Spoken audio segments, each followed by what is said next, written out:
Gaming Morning Show continues, and we are thankful to have the opportunity to talk to Andrew Kiya, writer for Siliconera, PlayStation Lifestyle, and more, and self-proclaimed Ape Escape Enthusiast, which, Andrew, I'll be honest, I'm very excited about the final question I'll have for you today. It is good to meet you. Appreciate you taking the time to join us today on Gaming Morning Show. All right, I found you because I was searching for people who had any input on PaRappa the Rapper, which celebrated its 25th anniversary last week, and I happened to find you talking about it on Twitter. I only ever played that game, Andrew, on like a demo that was sent to me through like the PlayStation Underground or something like that. What are your memories of this game? Because this game has like some lore to me because I only ever played the demo. So the first memory I have of playing PaRappa, I think when I was 8 years old. My family had a PSX, the original PlayStation, and I played both PaRappa 1 and 2. Was really bad at it, I assume, because I was a child, but ever since then, basically, and I guess to an extension, a lot of PlayStation games. That kind of became the window for me to get into other PlayStation games. And this was one of the first games that kind of pioneered like that, rhythm genre, right? You're pushing buttons. That was pretty cool because that kind of changed an aspect of video gaming forever. For sure. And obviously it pioneered rhythm games at the time. And it was also, I think, one of the first games that really was a cross-cultural project in that it brought both basically English rap music, which wasn't really a mainstream thing in Japan at least, and brought it together with obviously Japanese video game makers, and they kind of made this hybrid thing that became, in a sense, a big title both in Japan and in the West, and that's why I think it's so popular still today. While we're celebrating 25th anniversaries, right? 25 years ago blows my mind. Now, last week, not 25 years ago, Fortnite went to Chapter 3. I never could get behind Fortnite because I could never do the whole building thing, but I love the events. I love like some of the storytelling that they do. Where are you at with Fortnite? Is that something that you appreciate similarly? Are you playing the game quite a bit? What do you think of Fortnite? So, to be honest, the only reason why I started playing Fortnite is because a friend of mine is very into Resident Evil, and they had a collaboration a few months ago where they brought in a bunch of skins from Resident Evil characters. And that kind of I've been playing battle royales for I think 2 years now. Originally, I started playing Apex Legends from like season 3. But honestly, I was in that same camp where Fortnite has that image of being, oh, it's just a kids game. It's not that serious, and kids will be like, oh, it's that Fortnite dance, right? That's the image that I had. Then I started playing the game, and it's really good. Like, the mechanics are incredibly solid, right? Obviously, it's super jokey and it's not so serious, so it's really easy to have fun in that game compared to other FPS games that I've played in the past. And so it's almost kind of become this like winding down game for me. I don't really care that much about getting first place, but yeah, it's a really good game to play with friends, and I don't think it really deserves the bad rap that it has right now. Yeah, I'm with you, and it's also incredibly beautiful. Like the colors in the game, like are just For sure. Oh, stimuli, right? This whole game is stimuli the whole way around.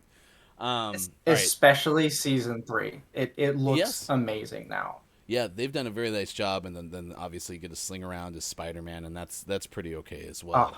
Oh, it's Um, great. all right, listen, we teased it at the top. Self-described ape escape enthusiast. Why do you love Ape Escape so much? Okay, so you've opened up Pandora's box. Ape Escape is okay. So when you think of video games now, right? Modern video games, right? If you're not playing on a keyboard and mouse, what are you playing with? Right? You're playing with a controller that has two joysticks, right? Two joysticks. What was the first game that made two joysticks mandatory? It was Ape Escape, It was. I didn't know right? that. Released in 1999.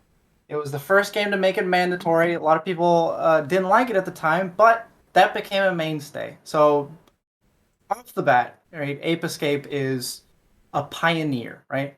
And since then, obviously, the last mainline game that was released was Ape Escape 3 in 2006. But it really, I think, paved the way for not only platformers, but I guess the way that we play games now. And I don't know about how it is in the West because I grew up partly in Japan, but Ape Escape is a cultural phenomenon in Japan. A lot of people still love it to this day. People still do speed runs of the games. But yeah, I just want more people to know about Ape Escape. That's why I'm an Well, enthusiast. yeah, and you're digging through what's going on. You're digging through blogs and things to try to find information about why like a sequel never happened. What the heck is going on? So the thing that still baffles me. So there is, of course, a very dedicated online fan base uh, around Ape Escape. A lot of people still talk about it to this day, but unfortunately, I think the last game that came out was a PlayStation Move game in 2011. We haven't had an Ape Escape game in basically a decade, right? And so what I have been trying to do recently is I've been going through old dev blogs that aren't even accessible anymore unless you go on the Wayback Machine. And I've been trying to, I guess, piece together what exactly happened to my favorite franchise.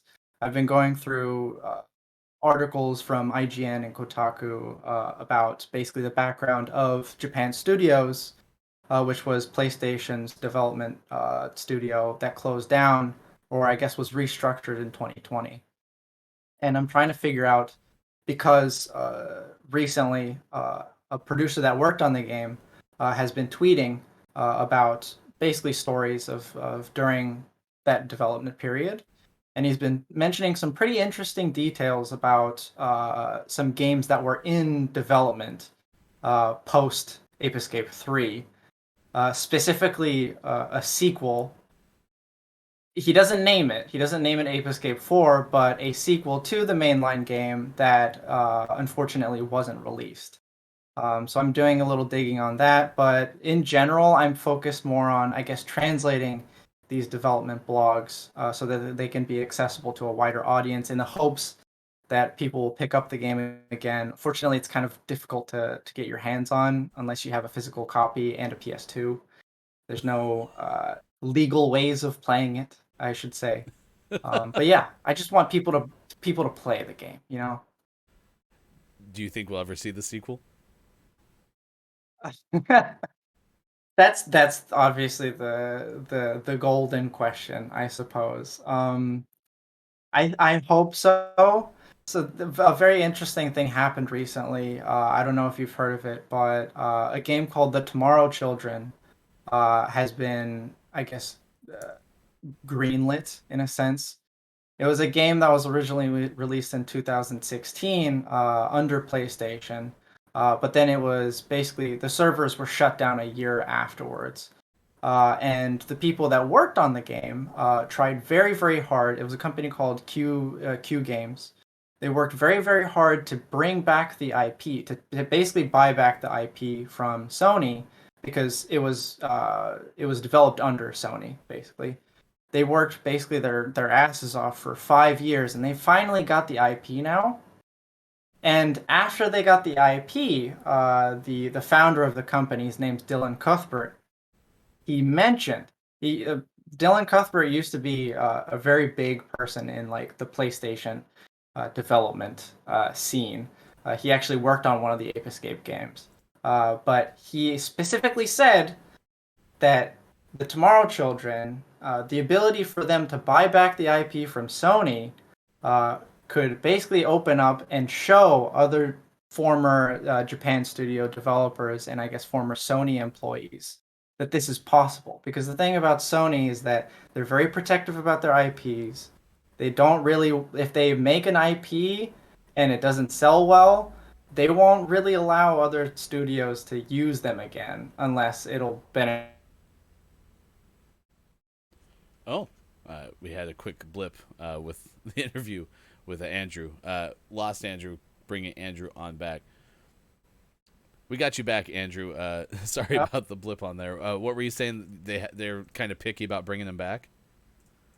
Yeah, put simply, it's a very difficult road to get your IP once you've developed it under Sony to get your IP back. And so he's shown basically, and he said in an interview with IGN that former Sony employees, you can definitely do this. You can get back your IP, and he specifically mentions Ape Escape, right? Games like Ape Escape could possibly come back. It's a glimmer of hope. It's not obviously written in stone, but that's obviously one. And then you have currently Team Asobi, who's made Astro's Playroom.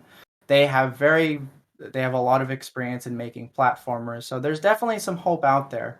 But it's really, and I can't stress this enough, it's really up to the people demanding that they want Ape Escape games.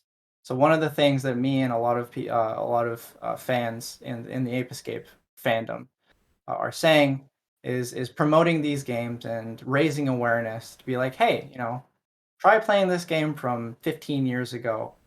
It's wacky, it's fun, right? Give it a shot. Andrew Kiya, thank you so much for taking the time to join us. Weird bandwidth issues today. I'm going to bring Andrew back in just to say goodbye. Hey, Andrew, thanks for taking the time. We're having really odd bandwidth issues on my side, which doesn't happen very often. But what I will say is thank you. They can hear you if you'd share where we can find your work and how to keep in touch with you.